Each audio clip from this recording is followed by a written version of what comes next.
Thank you, Mr. Chair. Mr. Chair, my delegation extends its appreciation to the EU and the OIC for tabling draft resolution L32 Red 1, which in our view serves a dual purpose, demanding accountability for Rohingya and other minorities in Myanmar and calling for a return to the democratic path for the entire country.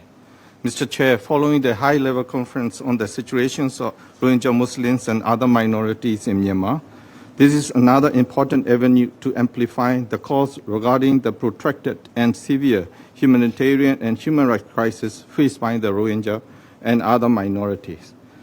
The Rohingya issue is an integral part of Myanmar's crisis.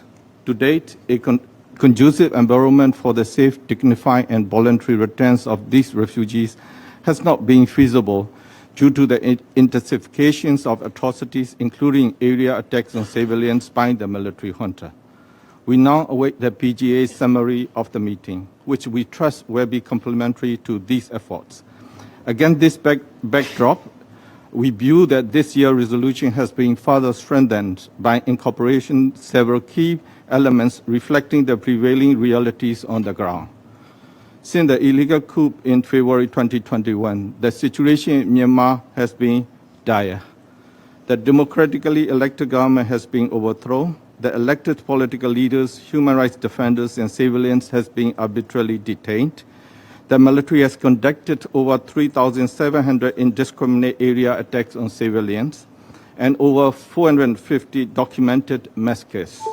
Over 100,000 civilian properties, including schools, hospitals, and religious buildings, have been destroyed or burned down.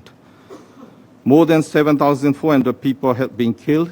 Almost 30,000 people were arrested.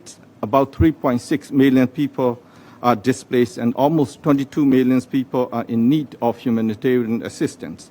Children, women, and girls are overwhelmingly bearing the brunt of the crisis. The economy is collapsing, with more than half of the population falling below the national poverty line. Social development has ceased, rule of law has collapsed, corruption has increased, impunity enjoyed by the military junta has been deeper and wider. The military junta and its affiliates have facilitated further and created wider a safe haven for transnational crimes, including online scams and human and drug trafficking. Severe consequences of these transnational crimes have spilled over to our neighbors, the region and beyond, and threatening the international peace and security. Myanmar therefore thanks the main sponsors for the inclusion of such language and the international community for increasing efforts to address the issue. However, more coordinated, effective actions of the UN and the international community seriously and urgently needed to eliminate the online scam and other transnational crimes in Myanmar and beyond. In stark contrast, the military junta is attempting to whitewash their serious crimes and evade accountability by organizing a sham elections aiming to legitimize its unlawful seizures of power. With complete disregard for its loss of territorial control, its sustained atrocities, the continued arbitrary detentions of political leaders, systemic human rights violations, the collapse of freedom of expression, severe restrictions on information, and the impositions of climate of constant fear, the junta is trying to deceive the entire international community with a fraudulent process lacking legitimacy and the will of the Myanmar people.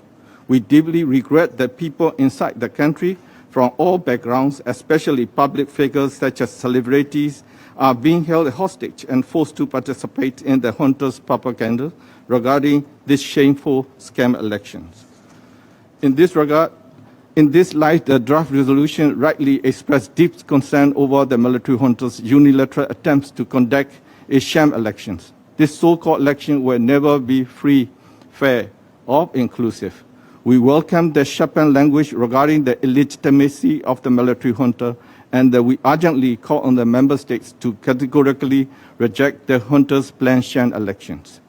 Finally, although the draft resolution before us omits key measures such as the arms embargo language contained in the Human Rights Council resolutions and reports of the Special Rapporteur and the IIMM, it has filled in by correctly identifying the military dictatorship as the root cause of the country's instability and the people's suffering.